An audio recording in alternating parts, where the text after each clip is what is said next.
All right, everybody. Today's lesson is dividing decimals. As you can see here, I have one written down already. It's 574.75 divided by 11. And before we actually go ahead and do this, just one quick thing I want to point out right from the get-go. And this is one of the big things that I see kids get wrong all the time. When we read this, when we speak it, we start here and work right to left. Okay, 574.75 divided by 11. However, when we switch this to actually do the division, if I put my long division box here, when I go ahead and rewrite this, here's what we got to do. This first number, the 574.75, that actually goes inside the box. This 574.75 goes inside the box. Not because it's the bigger number. Okay? I repeat, not because it's the bigger number. It goes inside the box because it's the first number. It's the one that comes first. It's the one that you say first. 574.75 divided by 11. The first number you always say goes inside the box every single time. Okay? Then when we come to the divided by 11, the 11 is going to be outside the box. And that's the way it's going to be every single time. The first number will always go inside the box. First number. Okay, second number goes outside the box. That's the same every single time, no matter what. Okay, it's even the same thing if I do a division where I have a fraction, like 3/4. Well, think about how you say the fraction 3/4.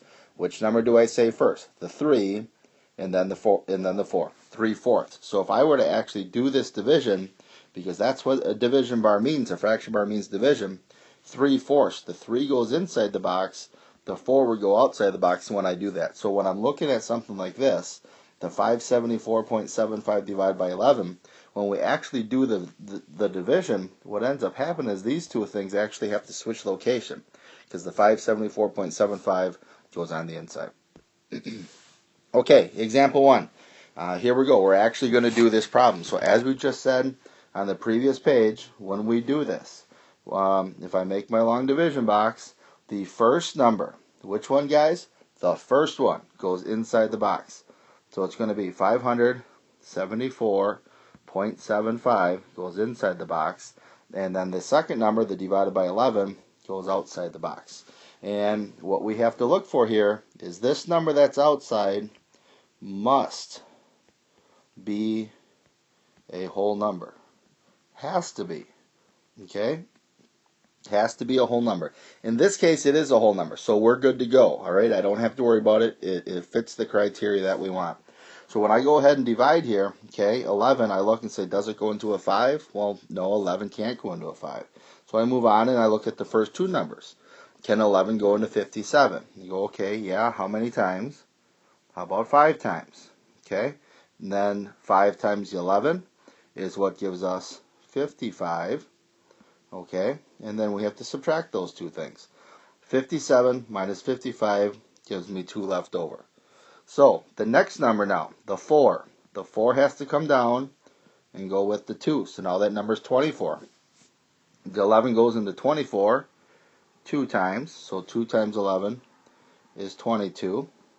Again, we're going to subtract. Anything down below here is going to be subtraction. 24 minus 22 gives me 2. Here's my decimal point right here. The decimal point should come straight up into your answer every time. All we do is bring that straight up. And actually, I could have done that right away before I even did the problem. Okay? So I did the 57, I did the 4, now we're on to the 7. So this 7 now comes straight down onto my answer. So I get 11 going into 27. Again, which is going to be 2 times. 2 times 11 is 22, which I subtract is going to give me 5 left over.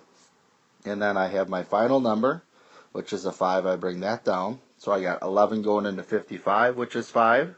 Again, 5 times 11 gives me 55 down here. Then when we subtract those, we end up getting 0 left over. That's how you know you're done with the problem. Okay? When there are no other numbers, I'll change colors here. There are no other numbers to bring down. Okay, I used them all. And my remainder is 0. I don't have anything left over. Okay, if those things weren't true, I'd have to keep dividing. Because the days of having something like 52 remainder 5 those days are pretty much done. Everything that we're going to do when we divide, we're going to get an exact answer, which means we get a decimal point here, 52.25. Okay? Here's one for you guys to try. Okay? And actually, I'll get you started and I'll let you finish it. The problem is 3.804 divided by 3.17. Okay? Just like we said, we're going to start with our long division box here. Which number goes inside the box? The first one goes inside the box. That's supposed to be you guys talking, guys. 3.804 goes inside the box. 3.804 goes inside.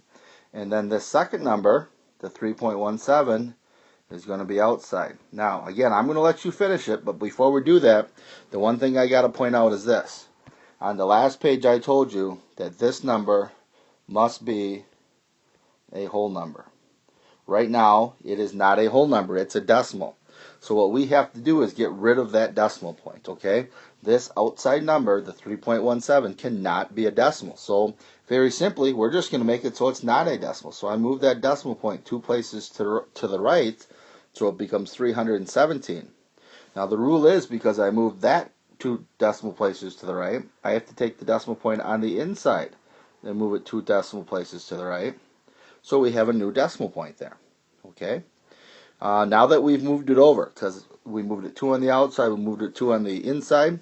Okay. Now I can take that decimal point and move it straight up here, and that decimal point is going to be in my answer. Okay. Now we can go ahead and do it. And if you guys want to pause the video and finish it from here, go ahead and give it a try.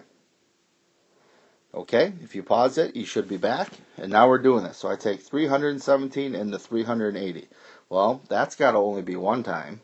Okay, 1 times 317 is 317. And now we're going to go ahead and subtract.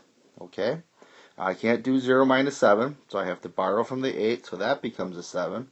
We end up getting 10 minus 7, which is 3. 7 minus 1 is 6.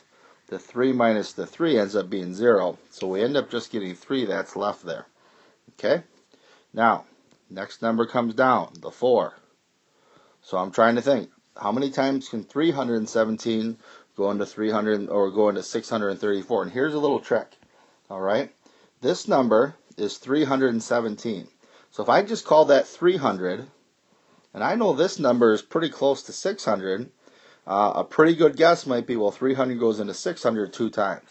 Now that doesn't always work, but at least gives you a starting point. We're going to guess here that it's going to go in there 2 times. And maybe off to the side here now I have to do this. 317 times 2 and see what we get.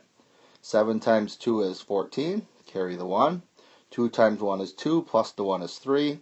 2 times 3 is 6. And look at that. It actually, when I do this 2 times 317, it gets me exactly 634. When I subtract those, that gets me a remainder of 0, which, as we said before, what we're looking for is, did we use all of our numbers? Yes. Is our remainder 0? Yes. Therefore, we are done with the problem. The answer is 1.2. Last problem for today. All right, you guys go for it. Pause the video. Try it on your own. Okay, we're back, everybody.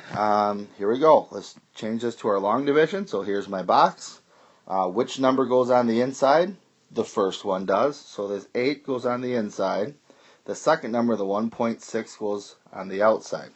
Now what you guys should be thinking is, well, this outside number, the 1.6, can't be a whole number. So the decimal point I can get rid of by moving it to the right. Always. Okay, now, if I moved it 1 spot on the outside, I have to move it 1 spot on the inside. But you might be saying, well, the whole number is 8. There is no decimal point. Well, we've talked about this. On any whole number, the decimal point is always to the right. So actually, the whole number 8 can be 8.0. Now, I haven't moved the decimal point yet. I just made it visible so you knew where it was. I still haven't moved it over. So now I have to go ahead and move that 1 spot to the right. I can bring that up into my answer. And now we go ahead and do this. So I'm trying to think, how many times can 16 go into 80? Okay, well again, our little trick is, I know the number 16 is pretty close to 20, and 20 goes into 84 times.